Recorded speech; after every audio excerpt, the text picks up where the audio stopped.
Right, welcome back. So it's 11:30, so we are restarting. It is my great pleasure to introduce Katie Halley, Dr.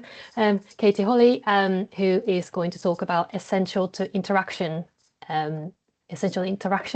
investigating the role of embodied resources in online communication and assessment. So Katie is a researcher for the Future of English Hub within the British Council's English Language Research and Impact team. She's also a PhD student at CRELLA, yay, where her work contributes to the Future of English, Digital English as a Medium of Instruction Research Grant project. So she recently passed her doctoral viva, completing a successful defense of her thesis.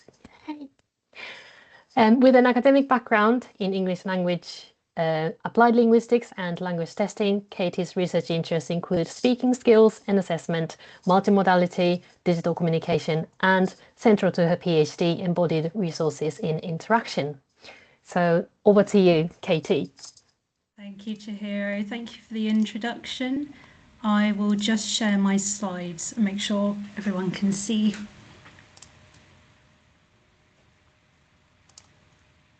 Perfect. Yep, great.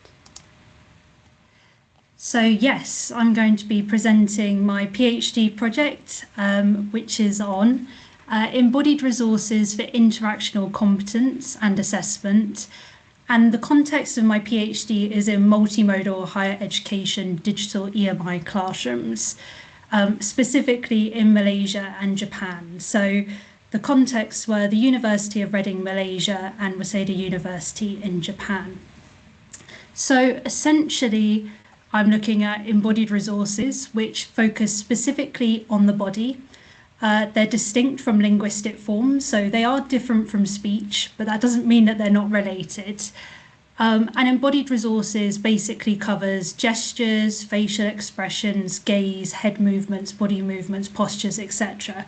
So literally anything that you're doing visually could be considered an embodied resource. And in previous literature and research, you may have seen terms like nonverbal, embodied actions, visual behaviours. These are all pretty much synonymous with embodied resources. Nonverbal tends to be used in language testing and assessment literature, embodied resources in conversation analysis. But as my PhD uses a little bit of both, I've incorporated embodied resources, so they're purposeful resources for meaning making. So to give you a little bit of scope about the literature that's available about embodied resources, so there's been prior research that basically recognises the importance of embodied resources, visual behaviours in speaking assessment and interaction. So they say that embodied resources are necessary and included. There has also been literature that identifies raters' attention to embodied resources in their assessments of candidate performance. So whether or not they're actually included in rating descriptors or scales, raters are actually attending to candidates' visual behaviours, and this is helping them make assessments about their performance. But even with this importance and attention to embodied resources, they're rarely included in assessment scales or conceptualizations of interactional competence. So there's a real dichotomy here. There's the importance, but they're rarely actually included. So the PhD has basically identified three main research gaps. The first is actually the role of embodied resources for interactional competence and whether it should be considered as part of the construct.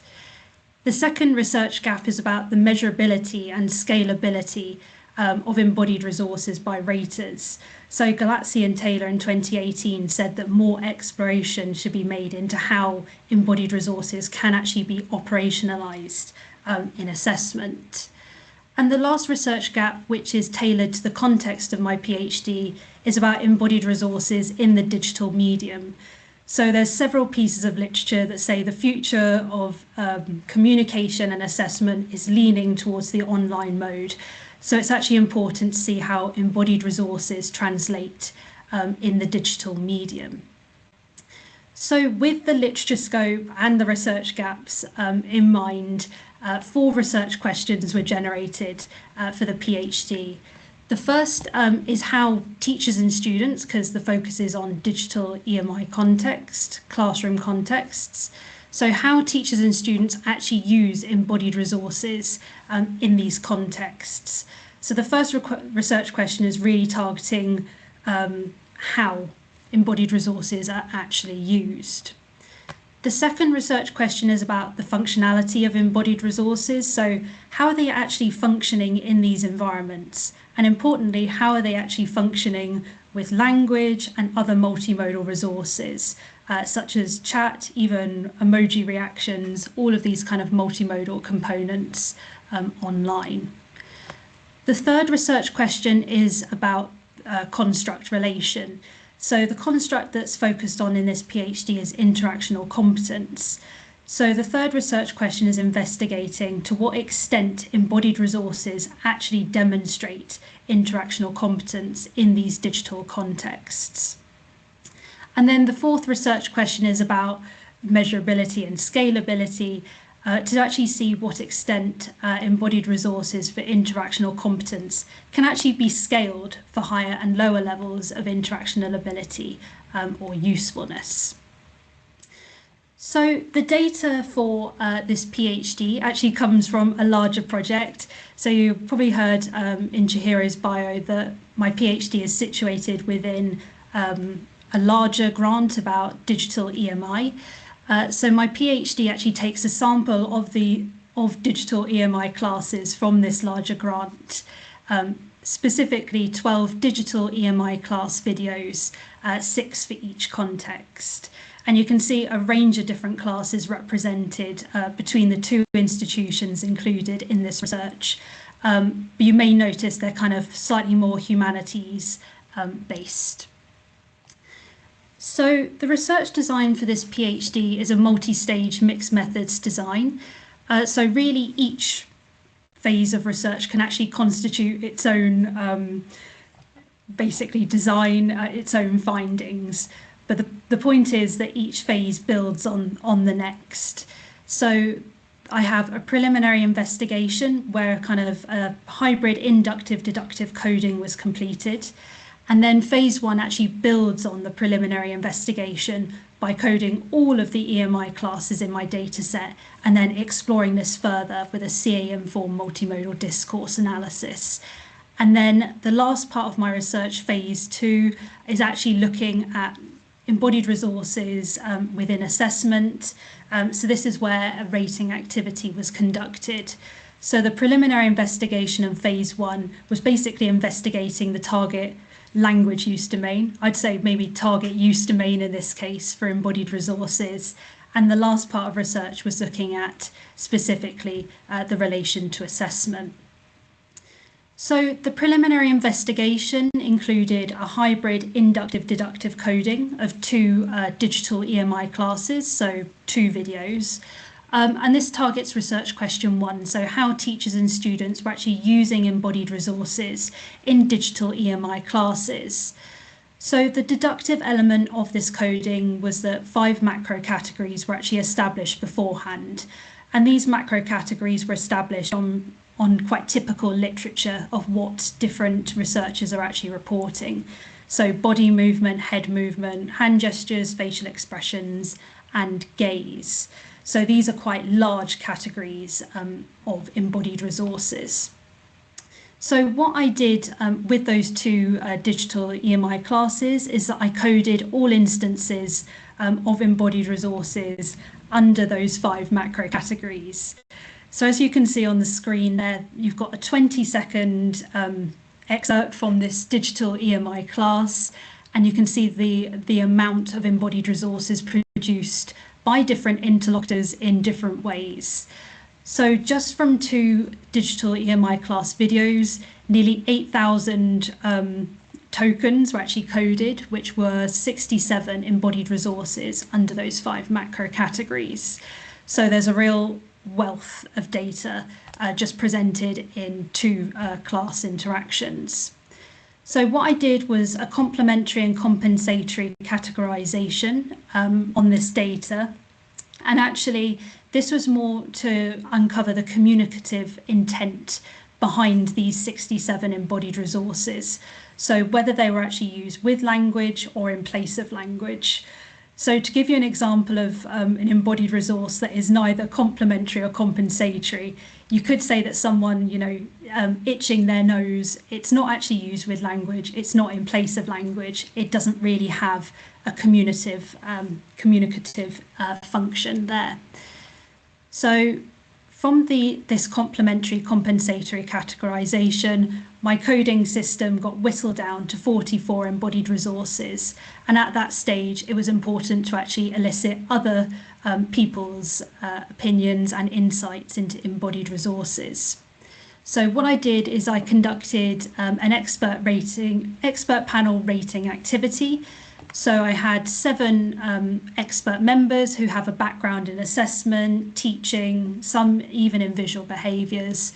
And they basically were taken through a PowerPoint presentation of video excerpts of embodied resources, and they rated on a 5-point Likert scale.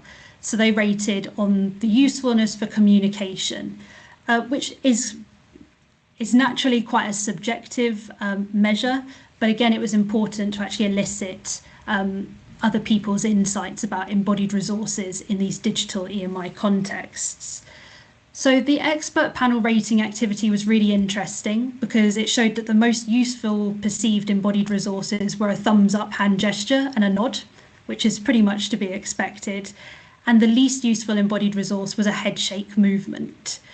So this expert panel rating activity was based on 2 digital EMI classes, so there are certain limitations there, but this was quite a surprising finding. And to be honest, it could be down to context, it could be down to quality of the video. There's various reasons why this might be the case. But in total, raters found 21 embodied resources useful or very useful, which is about a 3.5 mean above. So this preliminary investigation was really useful because it basically established a coding system for phase 1 of the research. So as I said, phase 1 basically builds on the preliminary investigation, and it still targets research question 1. So how teachers and students are actually using embodied resources in these digital EMI classes. So phase 1 actually consisted of a coding activity and a CA-informed multimodal discourse analysis. So the purpose of the coding activity, like the preliminary investigation, was to code the data, but this time I'm actually coding the entire data set with the useful, very useful categorization established in the preliminary investigation.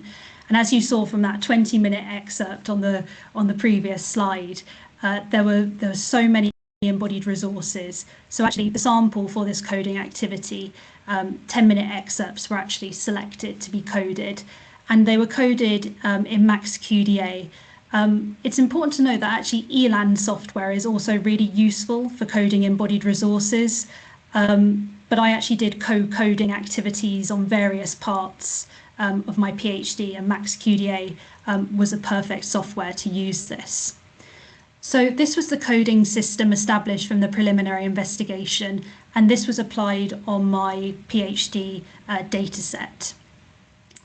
So one of the common questions that comes up quite a lot whenever I present my PhD is the effect of culture and context with embodied resources.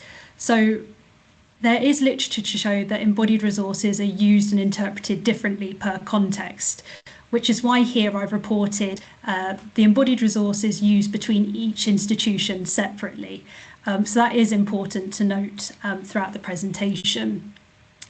So in terms of recurrence of embodied resources, University of Reading, Malaysia showed that many teachers and students had hands positioned to the side, so they were raising their hand to the side.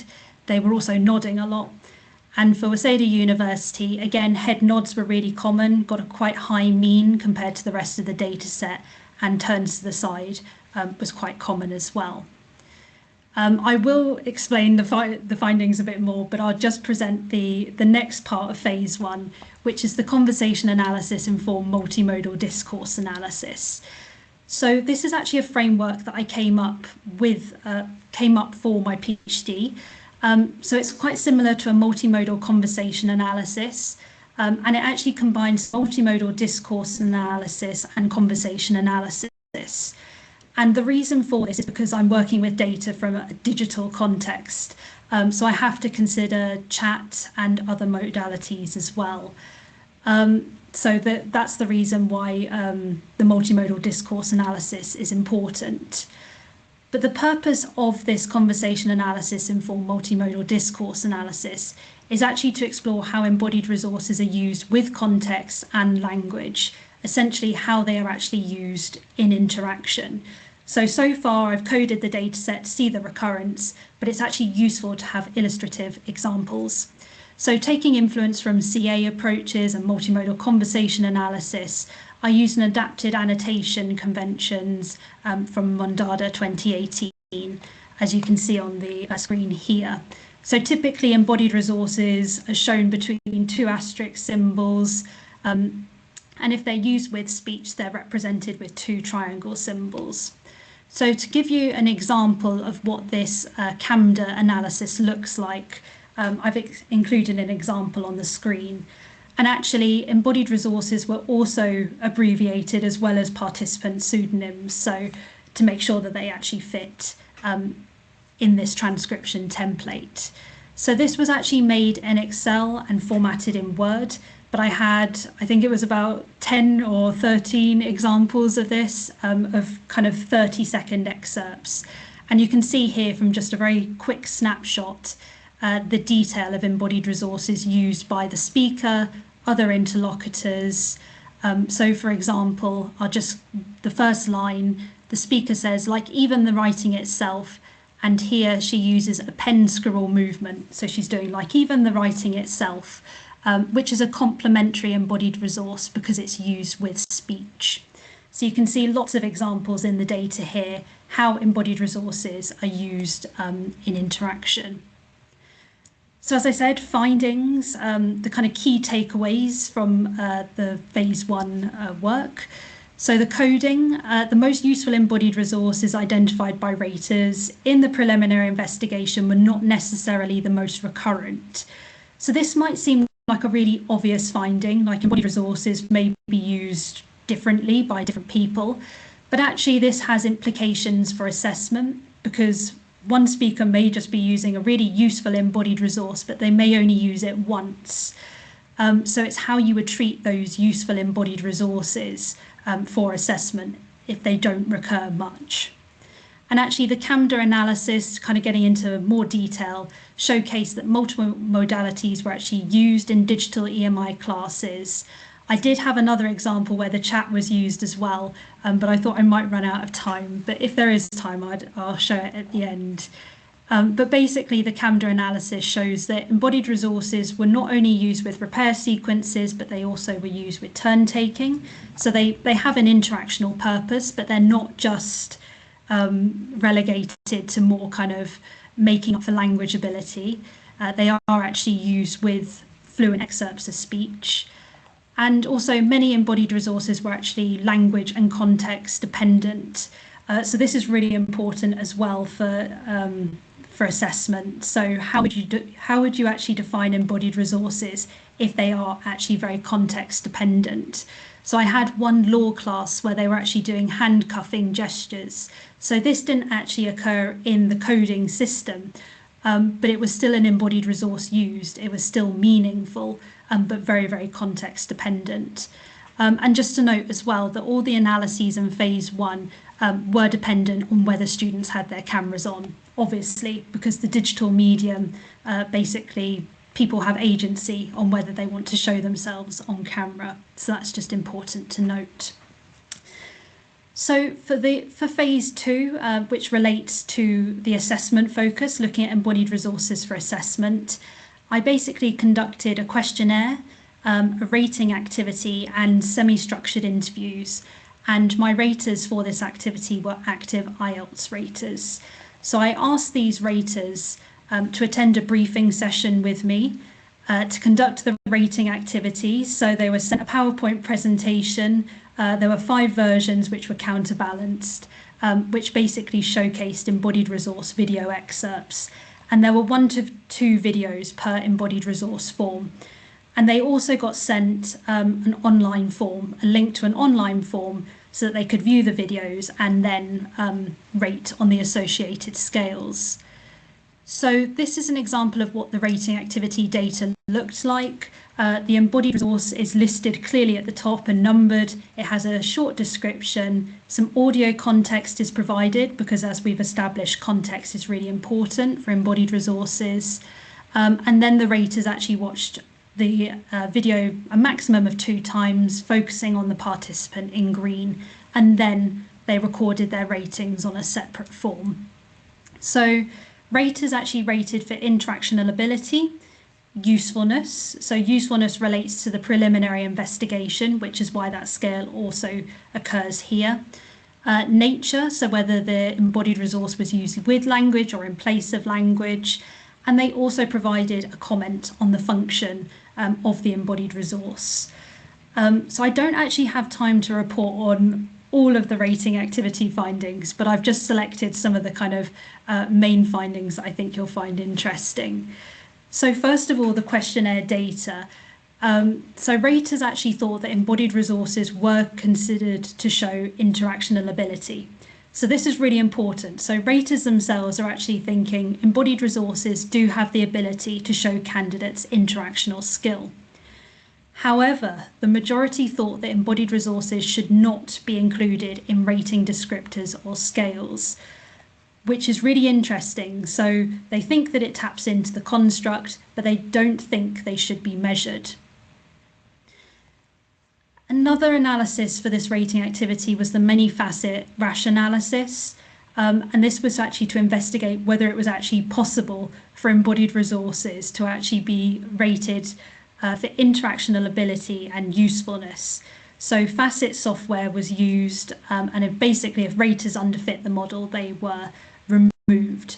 So this analysis was really important to see if there was any scalability of embodied resource forms. And just to note, the scales were treated separately. So there were 2 many-facet rash analyses. So this looks a bit daunting on first kind of observation, but one of the outputs of a rash analysis is to view a right map, which basically shows how items, in my case embodied resources, are scaled against raters and the scale itself, and other embodied resources. So you can kind of see that there's a bit of a mixed picture here. So if there was scalability of embodied resources, you would expect video 1 and video 2 to kind of occur on the same line. However, we're actually seeing the same form of an embodied resource, for example, thumbs up, has been viewed quite differently by raters. So for example, video 1's at the top of the scale, video 2's kind of in the middle. And another example of this is the self-referral hand gesture. And to be honest, this finding is to be expected. And again, it may highlight the context dependency of embodied resources. But importantly, embodied resources are positioned towards the top end of the scale. So not many raters actually thought that they didn't demonstrate interactional ability, which is really interesting. There is one exception on the rash analysis scale, which is the nod, but this is only one example of where video 1 and video 2 were viewed similarly in terms of scoring. And the same thing can actually be seen for the second scale on usefulness. We have, between video 1 and video 2, quite different results, again highlighting potential language dependence and context dependence. But again, there were a few exceptions to this. One of the most important analyses from my PhD actually came from the semi-structured interviews. So we've looked at the scoring of embodied resources. There's a bit of a mixed picture. We can see that context is really important, but it was actually really interesting to talk to different raters and understand their views about embodied resources and assessment.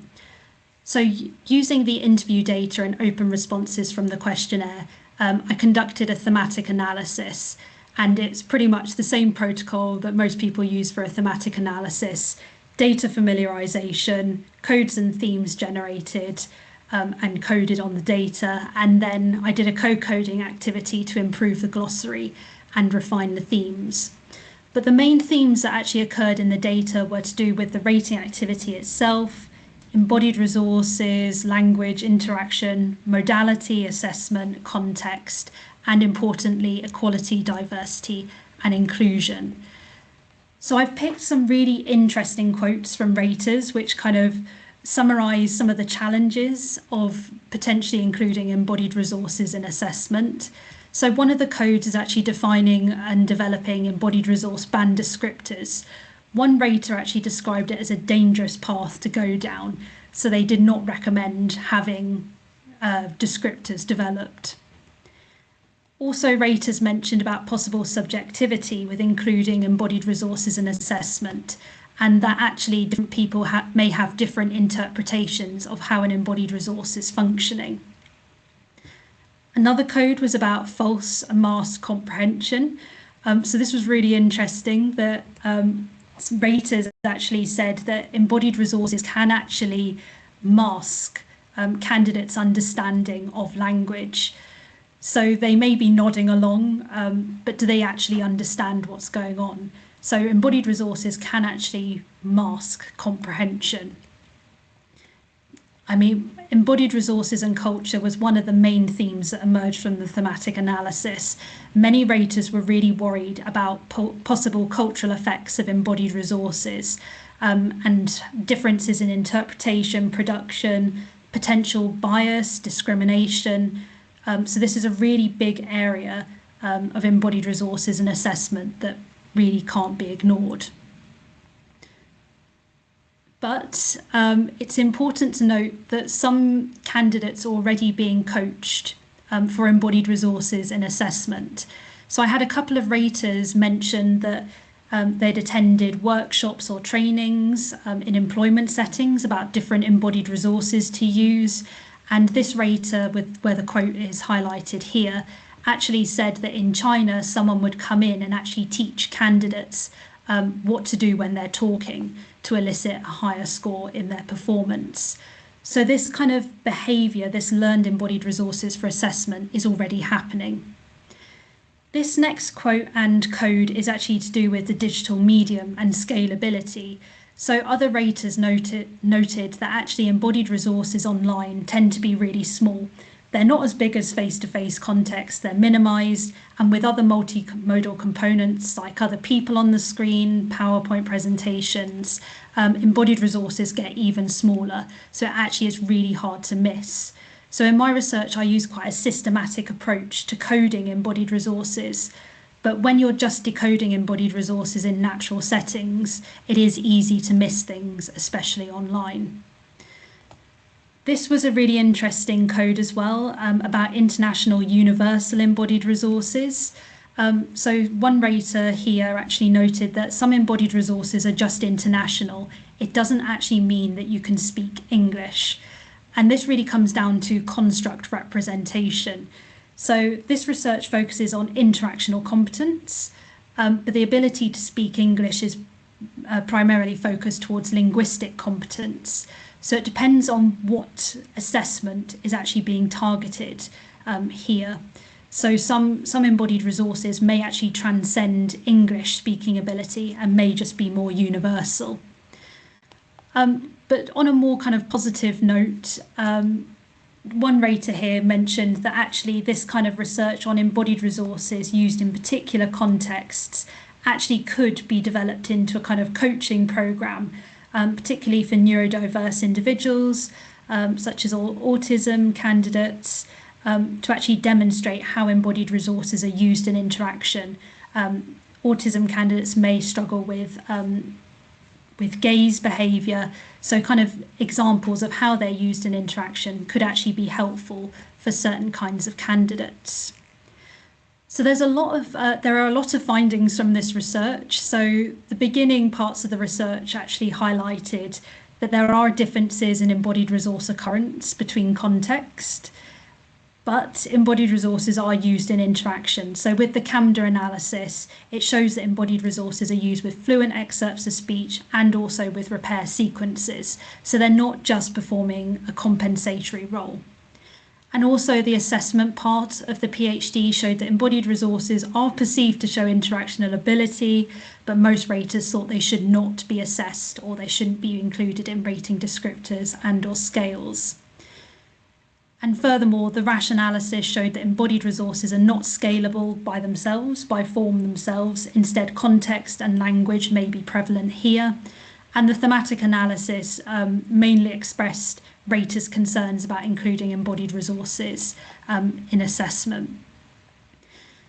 So some of the implications of this. So, I mean, this research has highlighted quite a lot of challenges of embodied resources and assessment. So modality, embodied resources are minimised with more people online, which is a problem for interactional assessment because interactional excerpts are usually listed best with peer-to-peer performance or group performance. So if there are more people on the screen, then embodied resources may get minimised even further. There are obvious challenges with culture, including production, interpretation, and even potential bias in production and interpretation of embodied resources. There are still challenges in scoring standardization. So I did several different types of analyses for this PhD, but still there's a big question mark in how they would be defined, weighted or scored for assessment, or whether it's even possible to do this. Because it's really difficult and there needs to be a consensus from raters in how this would be done and how it would be done fairly. And at the moment, there's not a clear path for that. And there's also procedural issues, whether it's actually feasible to pay attention to embodied resources from candidates, especially if you're rating linguistic performance. And there are also challenges with equality, diversity and inclusion, making sure that if you did include embodied resources in assessment, making sure it doesn't actually disadvantage certain candidates who may not be able to use a range of embodied resources. So this research has considerations for the interactional competence construct. So embodied resources may be having an impact in assessment regardless. They may be paid attention to. But as you can see on the screen, there are many challenges to overcome before they're even considered in assessment. But kind of preface, not including embodied resources may be a risk of construct underrepresentation or simplification. If they are part of interactional competence, then perhaps efforts should be made to actually measure this construct fully, but it may not actually be possible to do this. So I think I've run out of time a little bit, but I've put a few bullet points on future research that would be really interesting in this area. So first is to build on the conceptualization and operationalization of interactional competence with the role of embodied resources. So actually focusing on kind of like the CAMDA method, using illustrative examples may be the best way forward. But on a more positive kind of note, the actual coding system from this research could actually be generated into automated coding. Mariano and I have actually had a conversation about this before, about how my manual coding could be converted into automated coding, and we could actually look at embodied resources on a much larger scale. And actually this kind of coding and the patterns that we find could actually be, could have implications for AI conversational agents to actually replicate kind of more natural, authentic visual performance. But for the meantime, I would recommend investigating embodied resources in localized context or the coached embodied resources for assessment, because this is already happening. And some of my raters also said that a data bank of embodied resources to actually help candidates overcome potential freezes could be quite useful, to show that they haven't just broken down and there's a breakdown in conversation, but to actually signal to the examiner that they're thinking and need potentially more time. So that's where I'd kind of lead future research. So here are my references, and just to say thank you for listening to my presentation.